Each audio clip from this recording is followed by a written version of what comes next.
Alright guys, right now we're back actually home. It's a few days after our Colorado trip. Right now we're gonna go over some of the mountains that we went and ran up, and just the trip overall, and then as well like a track workout I just did this morning. So here we go. Man, the hills low-key got to me, but this is so pretty up here. Look.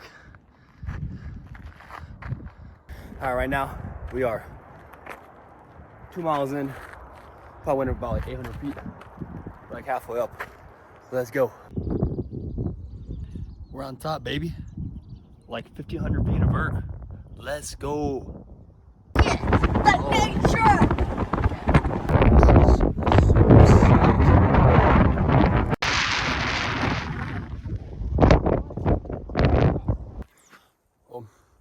We way up here right now.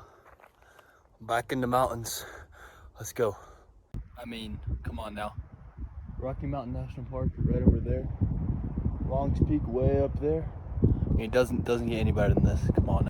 Alright, what up guys? Right now we are going to the track with my boy Alex. You can see we got the GoPro. I actually had this for a few years now. I thought I actually lost it, and I also thought I got it back and it wasn't working. Realized, the battery was dead for, I don't know, 2 years. So it took like 2 hours to charge this last night, but here we are. Right now we're driving to the track, and something I was thinking about was that this heat low-key sucks. It kills my pace, kills my heart rate, just drains you. But in the long run, it's gonna be worth it. Every like couple months I do like what's called an engine check, where I kind of just start doing a progressive run where I just get faster and faster and see how long I can do it for. And we did that yesterday. We went like 7:45, 7:15, like 7, and like a 6:55. And I thought I was gonna crush it and drop it in the 6s for sure, but it was already 85 degrees and 90% humidity, and it just cooked me. Versus in the winter, I could do that, and I was in the mid to low 6s the whole time, but for like 5 or 6 miles, not just 4. And I had to stop yesterday too, which kind of sucked, but I was like, I'm getting 4 miles, whatever. So it sucks now, but it's kind of around the Bible verse, Romans 5, how suffering produces endurance, and endurance produces character, and character produces hope. And it's the hope that does not push to shame, or there's no condemnation in Christ Jesus. Something like that I was thinking of. It was like, suffer now, but see the things later. Just like, eventually it's gonna sting now, but in the fall, when it's actually cold, it's gonna be so much better. So we're gonna go grind it out with my boy Alex, maybe Paige too. So it's gonna be fun. Let's get it. Oh, holy smokes! We just got done with the track. We did a Fartlek workout, like I said. It was tough. I got cooked low-key. Did a mile warm up, which was around like an 8:45-ish, and then we made sure we didn't stop the whole time. Fartlek, where we did a 8 rounds of 2 minutes on, 1 minute off, and I kept the jog in between on the off until the 6th lap where I had to walk because I was dying. But we did 8 rounds. I give or take around a 640-ish pace. Some were a little below that, some were a little above that, but in between that, around that 640. And that was really good, and we just get the cool down because we're just gassed. But yeah, it felt really good. Definitely wiped. But yeah. I kind of want to wrap this into the video with a little motivation and stuff from the Word, reading the Word of God. Kind of like I talked before the track workout, talking about future glory, and how like suffer now, but then it's gonna be better in the long run. I was reading Romans 8, and it says, starting in verse 18, titled "Future Glory." For I consider that the sufferings of this present time are not worth comparing with the glory that is to be revealed to us. For the creation waits with eager longing for the revealing of the Son of God. For the creation was subjected to futility, not willingly, but because of him who subjected to it in hope, that the creation itself will be set free from its bondage to corruption and obtain freedom of the glory of the children of God. For we know that the whole creation has been groaning together in the pains of childbirth until now. And not only the creation, but we ourselves who have first fruits of the Spirit, grown inwardly as we wait eagerly for adoption of sons and redemption of our bodies. For in this hope we were saved. Now hope that is seen is not hope. For who hopes what he sees. But if we hope for what we do not see, we wait for it with patience. Likewise, the Spirit helps us in our weakness, for we do not know what to pray for as we ought. But the Spirit himself intercedes for with groanings too deep for words. And he who searches hearts knows what is the mind of the Spirit, because the Spirit intercedes for the saints according to the will of God. And we know that those who love God, all things work together for good, for those who are called according to his purpose. For those who he foreknew, he also predestined to be confirmed in the image of the Son, in order that he might be the firstborn among many brothers. And those who he predestined, he also called. And those who he called, he also justified. And those who he justified, he also glorified.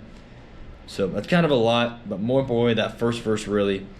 For I consider that the sufferings of this present time are not worth comparing to the glory that will be revealed to us. So your present sufferings can't compare to the future God is building for you.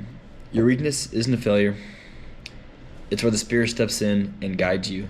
So God is working in all things together for your good, and nothing can stand against you. And so, like I said, especially in endurance or anything, really, I just take sports because that's what I'm so passionate about, lifting and running, where it stinks because it's painful. You know, lifting weights is hard, running is hard, doing hard things is hard. But you end up getting better at those things, so then come time when you want to, you know, prove or test yourself, you will be ready. And so, like today, for example, like I struggled with that workout. It was hard. Like I really wanted to rep a 6:30 mile minute pace for each one of those laps every time, but I mean it was already 85 degrees and super humid, and I just couldn't do it. But I didn't give up. I didn't just say stop. I'm not, because I didn't hit the target. What's the point, But that is not the point. The point is to keep striving, knowing that God has your back, and it's gonna be worth it in the long run. So similarly, I always talk about this, but consistency is the key. I say I'm gonna do, run these things, lift this weight. And the reason I can or I strive to do that is because I'm consistent with what I do. The way I do one thing is the way I'm gonna do everything. Shout out Nick Bear for that quote, and I really thought about that or another quote was Adam Donye. If you cheat now, cheat on your wife. So if you cut something small, cut corners, then who's to say you're not gonna cheat on your wife way down the road because you've already let something so small slip, you'll probably let something big slip as well. So showing up tired, consistency, build momentum and identity. And then breakthrough usually happens when you get into exhaustion or past exhaustion, and showing up becomes your greatest weapon. Like I said, I actually didn't do the best workout. I repped I think a 648 for those reps, and I ended up walking the last two ish recovery instead of jogging it like a 9-minute pace. I had to walk because I was just gassed, but I didn't just stop. That's the whole point, is just to keep moving forward and just keep showing up. And so just remember that your weakness, when you fail, it's okay, because we're all going to fail. We've all fallen short of the glory of God. It's Romans 3:23. Just the point is just keep showing up, keep doing what you're doing. It's going to be worth it in the long run. It's kind of my spiel right now. I'm actually going back to the mountains. I'm going to Utah with some buddies. We're going to be running up some mountains there.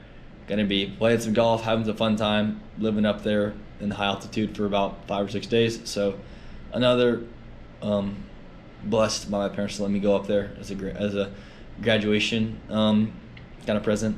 I always wanted to go up there in Utah, to Park City and Deer Valley. It's gonna be really fun. I'm so excited. And I'm definitely gonna get some footage. I'm so happy I got this GoPro. It's super awesome, and now I can kind of document footage a lot better. And also I actually just got a brand new phone. This is super cool.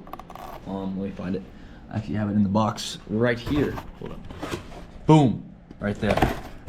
So it's gonna be awesome. It's gonna be super fun. And yeah, I guess I'll see you when I get back from Utah. Gonna keep showing up. Hopefully, I'm actually almost at 1,000 followers on Instagram, which I'm so happy. I remember I started this and I was around 700. It's been about 6 months. 300 people have joined the journey, and that's so awesome. I also have found my race this fall or this winter I'm gonna do. So I'll start the prep for that in a month or so. We're gonna be getting fast, and we're still recovering from our shoulder.